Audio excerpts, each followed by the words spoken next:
You're listening to the LA Football Podcast. What's going on, Los Angeles? Welcome back to the LA Football Show here on the LA Football Network, LAFBnetwork.com, your destination for Los Angeles football. It is a Monday. We got to talk about the weekend. Our UCLA Bruins, unfortunately, falter and are undefeated no more. We're going to get all into it, Bruins fans. Joining me, as always, the madman, Jamal Madney. What's up, my brother? How we doing? Happy Monday. Happy Monday, Ryan. Excited to talk some shop here as we've sort of crossed over from the midway point of the college season. So now it feels like we're getting a little bit more into the stretch run. So excited to talk about it with you on this happy Monday. Yes, sir. So show, as always, brought to you by our friends at BetOnline. Head to betonline.ag today. Use our promo code BELIEVE. That's going to get you a 50% welcome bonus on your first deposit. You can bet on the Rams are back from their bye. The Bruins play again on Saturday against Stanford. You got USC back from their bye. Chargers are on a bye, so you don't want to bet on them this weekend. But if you want to win some money back or win money for the first time, once again, that's betonline.ag. Promo code BELIEVE, BLEAV. Tell them the guys at the LA Football Network sent you. So, Bruins. Tough loss, 45-30. Defense didn't really show up. We're obviously going to get into all of it. Tough environment out at Autzen. You got to give credit where credit is due. Oregon looked like a great football team, well coached. Bo Nix looked fantastic. I don't know if that is actually how good Bo Nix is or if that's the defense making Bo Nix look a lot better than he is. But overall, I thought Oregon played very, very good. And, got to give them credit right off the top. Obviously, some things we're going to get into about that actually happened. But Jamal, initial thoughts of this game, obviously disappointed, but anything you were happy about or overall just a pretty disappointing loss out in Oregon? Yeah, Ryan. I mean, obviously the wind was taken out of the sails of the Bruin faithful a little bit, but I think a couple things to really focus on. Midway through the fourth quarter, there were 0 stops in this game on both sides, and UCLA was down by 22. I've never seen a game where that has happened. UCLA scored on every possession they had up until the midway point of the fourth quarter, and they were down 22 points. So that tells you the importance of converting field goals into touchdowns, and also just how significant that onside kick was in terms of getting Oregon an extra possession, and kudos to Dan Lanning there. And so I'm excited to get more into it, Ryan, as we talked about. But then before we even dive into this, I think bigger picture, zooming out, it's important to have some perspective. Most Bruin fans were expecting a 1-2 stretch over this gauntlet of 3 straight top 15 teams. The vast majority of us would have been thrilled with 2-1. We got 2-1, and everything is still on the table moving forward in terms of Pac-12 title, a Rose Bowl title, school record for single season wins in a season. It's all there. Charbonnet's quest for a Doak Walker. DTR is still a dark horse Heisman. So if the Bruins can just dust this off and take care of their business moving forward, they're going to see this team again December 2nd in Las Vegas for the Pac-12 championship game with everything to play for. So as crushing as this loss was and deflating as it was, really in the grand scheme of things, nothing has been lost for UCLA and everything is there to play for. I don't think any of us thought this team was going to go undefeated, thought this was going to be a team that was going to win the national championship.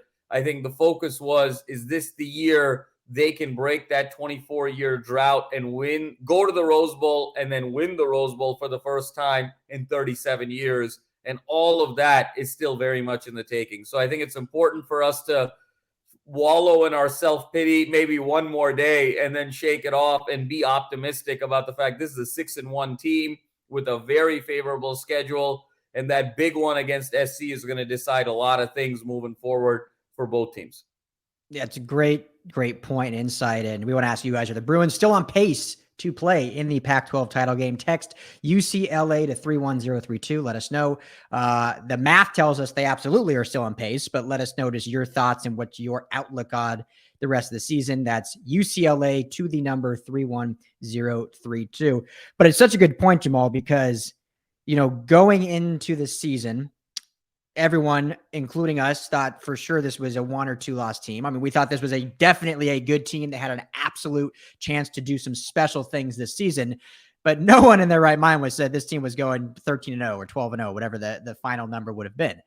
And so they're still on that pace that we were kind of hoping. And like you mentioned, that stretch of Washington, Utah, and Oregon in 3 straight weeks was a brutal gauntlet of a stretch.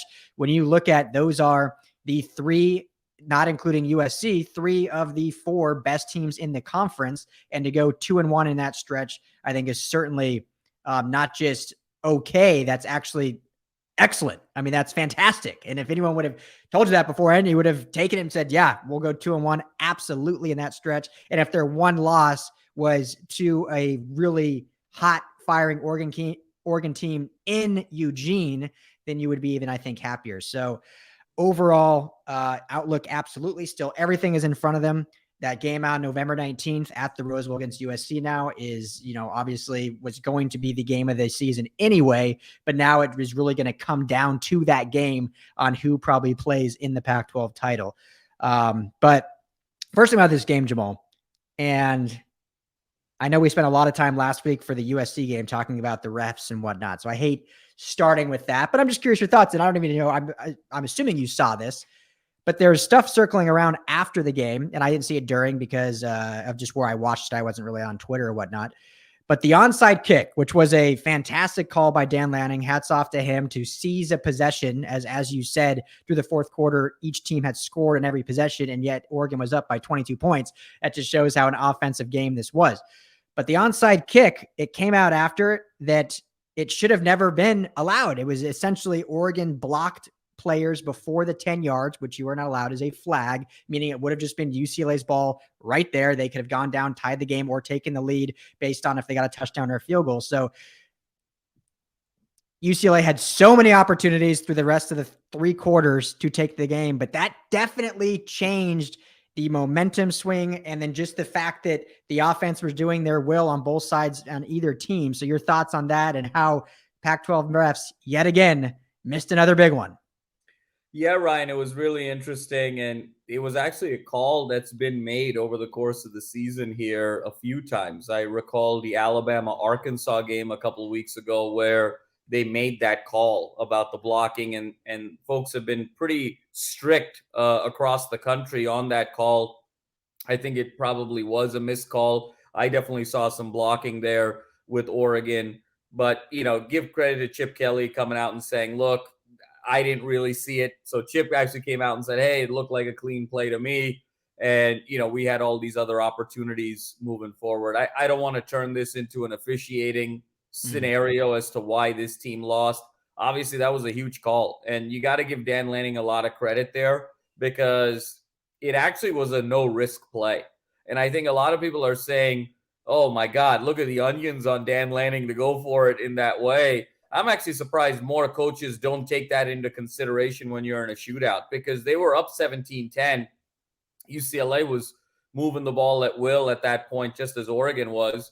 And I think Dan Lanning looked at the risk reward and said, look, we're probably not going to stop them anyway. They're probably going to score a touchdown anyway. Why don't we try and see if we can steal that possession right then and there, right after, we hit them deep on that beautiful 50-yard ball from Bo Nix to Franklin. They look a little stunned and shell-shocked. Their mindset is, hey, let's get this ball back and even it up. And he just found the perfect opportunity. UCLA was sagging a little bit more than they should have. And, the kicker himself was able to recover that right after 10 yards. So was there possibly some blocking going on? I definitely saw a little bit. But I could see the argument both ways where you throw the flag, you don't throw the flag. I'm okay with it actually either way. And I think more credit needs to go to Oregon than anything that the officiating did or anything that prevented UCLA from being victorious. Yeah, exactly. And at that point in the game, there was so much game left that Like I would even argue the 2 roughing the passer calls in the Utah USC game had a bigger impact than this one Yeah, did for the agree. length of the game, because there was so much time left, and still they had to, they get the ball back, but UCLA proved that they couldn't stop anyone on Saturday. And it was unfortunate that their one stop of the game came after a turnover on downs by their offense, and then they get a stop right away. And it's like, oh, where was this earlier for us to play catch up? So, I mean, let me ask you this, and then you ask me, and you can ask me a question. I feel like we're co-hosts, and I'm always the one asking you the questions. So I'll turn it over to you, but I'll start with this. Are you, and it's hard not to be concerned, right? Like I don't think we can say and say there's no concern at all, but how concerned are you about the defense moving forward? Because I think we knew all along this wasn't necessarily a juggernaut defense. They were very opportunistic. They did some fun things with this Tampa 2 style that McGovern kind of brought in. But against Utah, outside of those pick and that fumble recovery for a touchdown, they were kind of letting Utah move the ball at will as well. So it wasn't like this was anything necessarily new. They just weren't able to turn the ball over and get opportunistic turnover on downs when necessary. So was this one of those scenarios, in your opinion, where they were absolutely exposed, or was like, you know what, we kind of knew this, just unfortunately they didn't get the luck their way, or they didn't have those different things? And then on top of that, looking at the schedule moving forward, outside of USC, does it even concern you at all? Or you say, you know what, this defense is fine for what they are in this conference at this junction. And, I think we'll be okay, because outside of USC, we don't play another juggernaut offense. Yeah, Ryan, it's a really good question. I think that we knew this defense was not good. And this is where the statistics lie, because statistically, UCLA was the number 1 ranked defense in the Pac-12 in terms of yards allowed. And that was sort of a joke, because when you watch how they played against South Alabama and really got moved in the line of scrimmage, it was really concerning. When you saw them early in the game against Bowling Green, really Bowling Green was able to move the ball pretty easily. That was concerning. You and I were there for the Boulder game, and Colorado had that touchdown on them right at the end of the first half. And you and I both talked about that right when that happened and said, that's not good against a Colorado team that's struggling to the rate that they are. And then I think we just got a little bit camouflaged with the Washington and Utah games. Washington moved the ball up and down the field, but the difference there was the 2 interceptions on Penix Jr. that really sort of swung that game and allowed UCLA, in much the way Oregon did to UCLA did to Washington, jump out so far. And everyone kind of forgets Washington got back into that game, scored 16 straight, and it took a really great completion from DTR to Habermehl on 3rd and 6. Otherwise, Washington would have gotten that ball back with an opportunity to potentially tie the game. And then, of course, with Utah, UCLA sort of helping with some pass interference calls, some offsides. But Utah, again, was able to move the ball up and down the field. They are not as explosive as an Oregon or a Washington or USC, but were able to do that. So the combination of UCLA being opportunistic at the right times and then allowing their offense to capitalize when their defense was opportunistic made us almost forget a little bit about the inherent deficiencies. So I wasn't surprised that Oregon was scoring. I knew this was going to be a track meet. We were headed towards a low 40s game, much in the way the USC-Utah game played out. I think for me, the disappointment was just the sheer ineptitude on defense. Mm-hmm. It just didn't seem like UCLA could do anything on defense and had any sort of a game plan or anything that they could hang their hat on where we could stop Oregon in any facet of the game. It was that last drive, Ryan, was very symbolic to me of the whole game, where Oregon was 3rd and 2 on that last drive where they were salting the game away. They got a first down, but there was a false start penalty. So then it became 3rd and 7. They got the first down anyway. Then there was a holding. Then it became 3rd and 14, and they got the first down anyway. I mean, it just didn't matter what down it was, what distance it was. They couldn't stop the run. They couldn't stop the throw. Bo Nix went 22 for 28 for 283 yards and 5 touchdowns. And Oregon ran 46 times for over 260 at over 6 yards a carry. They couldn't do anything. And for me, the biggest disappointment was the defensive line really got owned by that Oregon experienced offensive line. But where this game was lost for me was what Bill McGovern did with his 3 linebackers. With Latu, with JonJon Vaughns, and with Carl Jones Jr., those 3 to me had collectively their worst 3 games of the season. And those 3 individuals and that linebacking core was lost in no man's land. Mm-hmm. You cannot give up 260 plus yards rushing and have a quarterback complete over 75% of his passes for nearly 300 yards. You have to either commit to stopping the run with those linebackers and bring 7 in the box and say, hey, we're playing Russian roulette back there, but we'll live with it, but we're going to take away the run game. Or you sag back in zone, drop 7 back and say, we're not going to give up anything deep. Everything is going to be underneath. It's going to be 6-7 yards, and we're going to play that game where ultimately we're either going to find a turnover or you're going to run enough plays where you get a penalty and we tighten up in the red zone and we're going to play that game. The reality was UCLA did neither. And that's, to me, what was so disappointing. Commit your linebacking crew to do something.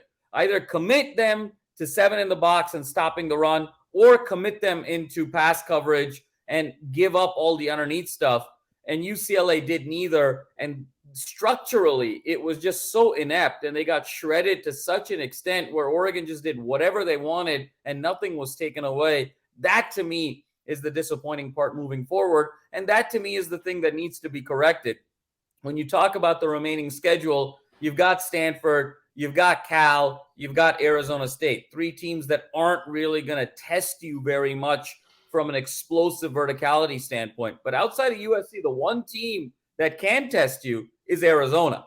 They've got an exceptional wide receiving room, and they've got a dynamic and explosive quarterback. So they need to tighten some things up, not just for that SC game, but for that one Arizona game moving forward. I think they will, but there needs to be an identity defensively. That's what I'm looking for Bill McGovern moving forward. You either need to be a run-stopping defense or an explosive play, pass-stopping defense, but you got to be something. Mm-hmm. Yeah, and just to piggyback on that, the play that did it for me was, I think it was Oregon's. There were so many of them, but I think it was their last scoring possession. Yep. After UCLA went and scored, and it was like, okay, there's a little bit of life here. The defense actually holds them to 4th down. I think they got maybe 1 or 2 first downs, but then they force a 4th down. It was a 4th and 4, I believe. And Oregon decides to throw the football. So you're like, okay, maybe we'll get some pressure here or something. And it's a leaking running back out of the backfield on a small swing route that no one's within 20 yards, and that one play, 4th and 4, turns into a touchdown. That was the one for me that I was like, you're at 4th and 4, a chance to really get back in this game, and you allow the running back to stand 20 yards alone on a swing route and then basically walk into the end zone from there. So that was the one where I was like, yep, that's the Ryan, that one was brutal. That 4th and 6 to Bucky Irving was brutal. Then there was another one I remember in the second quarter. Third quarter was 3rd and 8 that Oregon had at the UCLA 46. And Oregon just saw UCLA go 3 at the line and drop back 8, and they just ran the ball for 10. And it was like, oh my God, we can't even, we're so predictable here.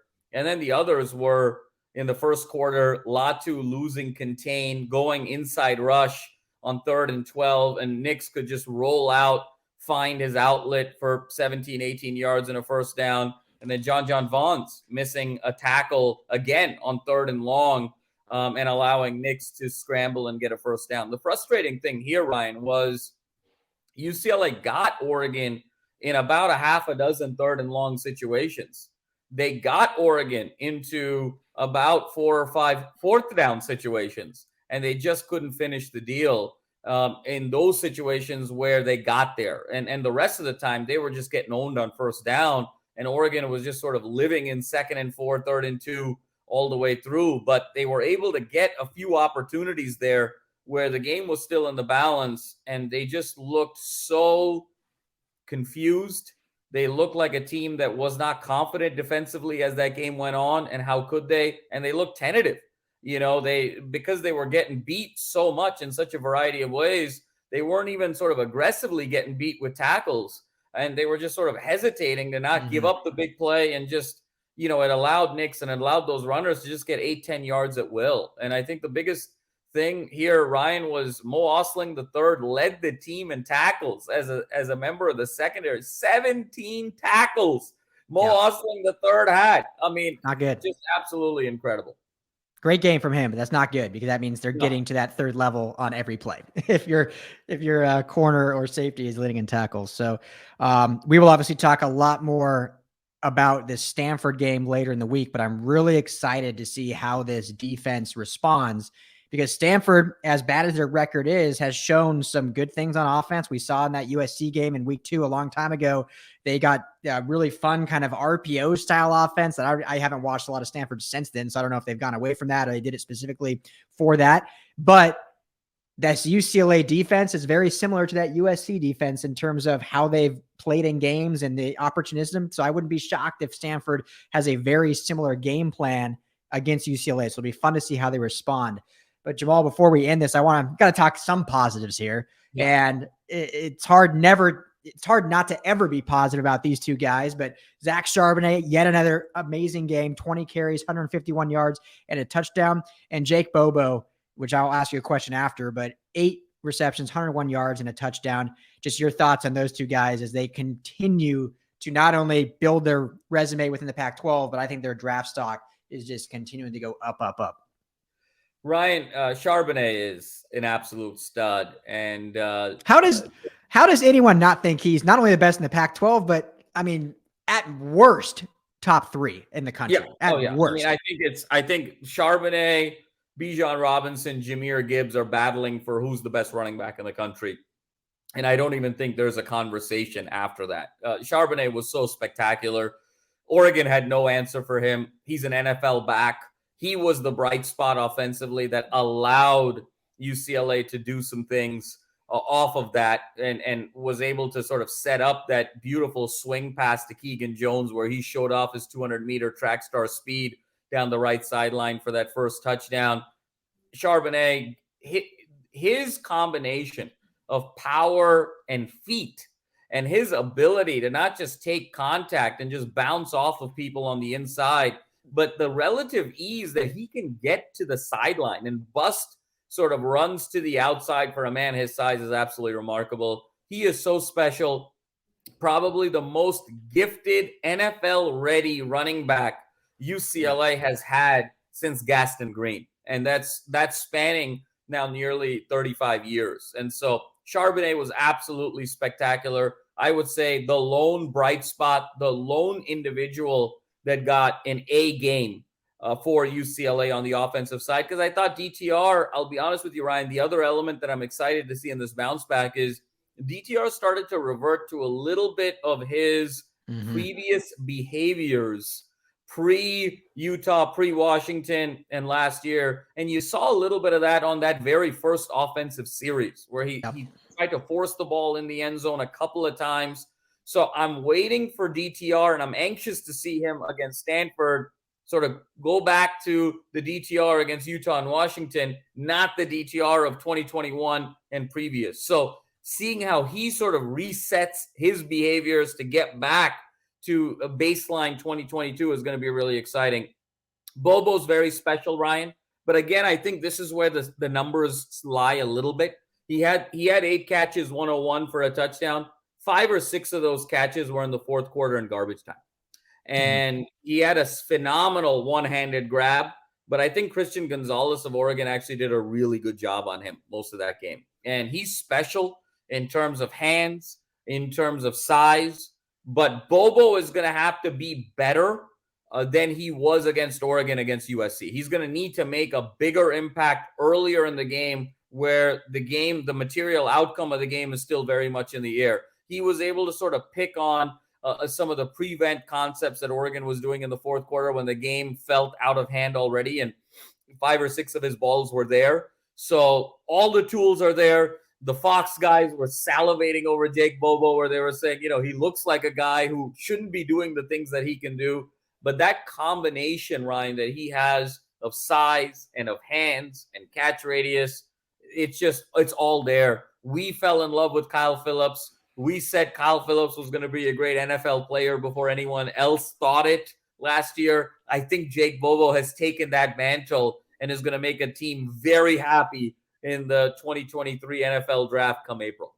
Yeah, I have thoughts on that. But first, real quick, shout out to our friends at Liquid Death. All you out there, water drinkers out there, you got to make sure to give our guys a look. If you see tall cans of what looks like beer in the water section, guess what? It's not beer. It's actually water, mountain spring water from the Alps, that is. And it's called Liquid Death because it'll murder your thirst, but they're also doing all they can to kill off plastic bottle pollution. They're doing that by donating a percentage of every can sold. So you can head to anywhere you get your groceries, Ralph's, Vaughns, Albertsons, Total Wine. If you get your groceries there, maybe you're just on a full liquid death diet, 7-Eleven, but yeah, or you can go to liquiddeath.com/LAFB and it will show you the nearest location where you can get that. I was actually in Ralph's just the other day picking up wine for the wife, and right there was a huge stack of Liquid Death boxes. So they're everywhere. It's delicious. It's great. Something about drinking out of a can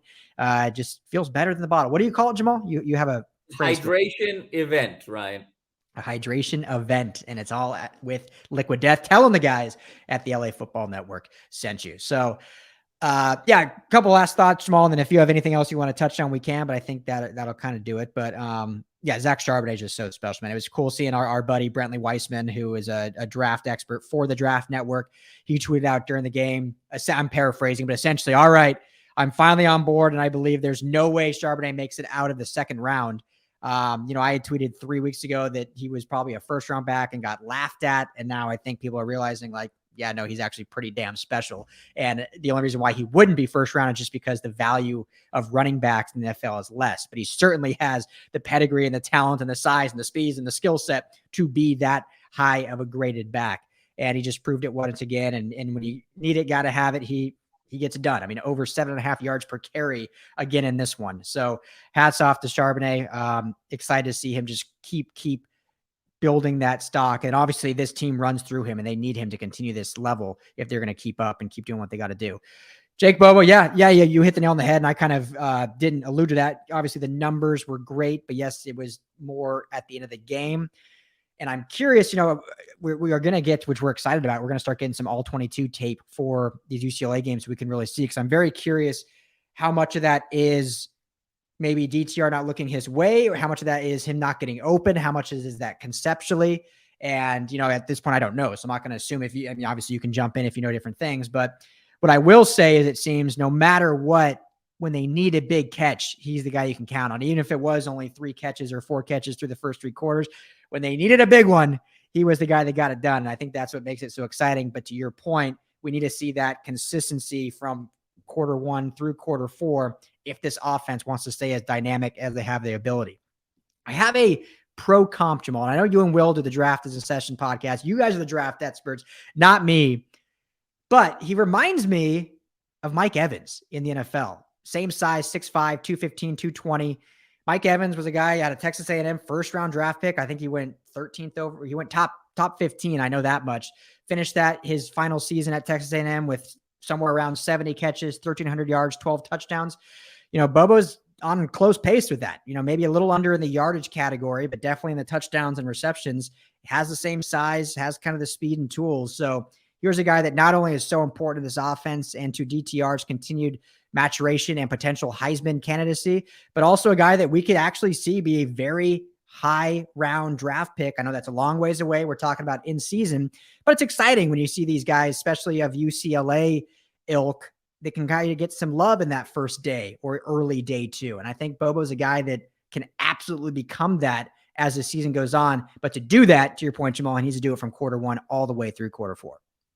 No, Ryan, you said it best, and I completely agree. He is the big catch maker for UCLA. There's no question about it. When there's a difficult third down, a difficult fourth down, DTR is going to Bobo first and foremost when he really needs something. I think there's tactically a couple of adjustments that Chip Kelly can look at moving forward, where it seems like the emphasis early in games, in these big games, from a passing perspective, is to get Kaz Allen the ball a lot. It's let's establish Charbonnet. and let's do some things on the outside with Kaz Allen, which has been terrific. But I think there can be some packages where we get Bobo involved more intentionally and not just wait on the critical third down and the critical fourth down and really get him going a little bit earlier. So I'm really excited to see that. I think Bobo is getting open.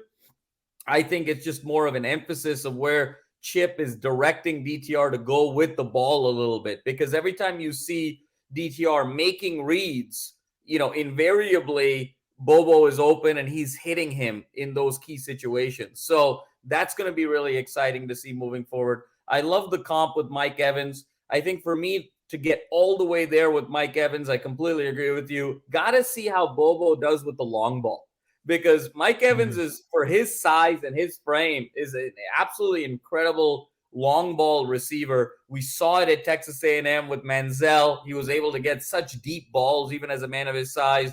We've seen it with Brady and that connection. So I'd love to see that element with Bobo and a couple of deeper balls going to Bobo. He's been living exclusively in that 15 to 25 yard range. But how do we sort of see the home run ability with Bobo? I think it's there. And I think Chip still has some cards up his sleeve for some of these November games. The comp, I'll say, Ryan, before we end it here, I think is one you'll appreciate. Ed McCaffrey of the Broncos back in the day. That's who reminds me a lot of Bobo, Christian McCaffrey's dad. And I think the way Elway sort of played off of McCaffrey with Rod Smith on the other end, a lot of what Mike Shanahan did off of that zone read and some of the concepts through the air reminds me a lot of Bobo. And when you see kind of the similarities of Mike Shanahan and David Cutcliffe, where Bobo came from with Duke, I see a lot of that ilk, a little bit similar size, similar ability to catch the ball beautifully with hands, and very underrated athlete. So I completely agree with you. I think Bobo is going to be a stud in the right situation in the NFL. Yeah, I like that comp a lot. I think Bobo has a lot more strength than Eddie Mack, but definitely has a lot of the same intangibles, which is great. So sky's the limit, ceiling's the limit, whatever you want to say for this guy. So we're excited to see him continue to, build upon a great 2022 campaign, continuing on. So we can wrap up with that, Jamal. Last thing I'll say, and you talked about it earlier about the, projection for this team, the big picture for this team. They fall from 9 to 12. So, I mean, they're still in the top 12 ranking. Obviously, you hate having that one loss there, but at least it's a good loss against a good team on the road. So this team absolutely has a lot of control of their destiny, absolutely can get to the Pac-12 title. And hey, we didn't get into it. I'm not going to spend any more time on it, but hey, there's even a path still where you never know if they can get in to the college football playoff with some of those top dogs are going to be playing each other. And so losses are going to start stacking up 1 through 7. So sitting at 12, still a lot to play. Still everything to play for. And we'll have a fun one against Stanford at the Rose Bowl this weekend. So Jamal, anything else you want to add before signing off? Absolutely, Ryan. We'll leave with this. 100% confidence, 100, not 99.9, that if UCLA goes 5-0 in their next 5 regular season games, they will be in the Pac-12 title game. 100%. Yep, 100% too. And that November 19th game against USC is going to be so important, which it hasn't been for quite some time. So we cannot wait. Let us know your thoughts. Again, text UCLA to 31032. Let us know how you think the Bruins season will end, if they're still on pace to play in that Pac-12 title game. For Jamal Madney, I am Ryan Dowd. This is the LA Football Show, UCLA Bruins segment. Everyone have a great week. Talk to you all here in a few days.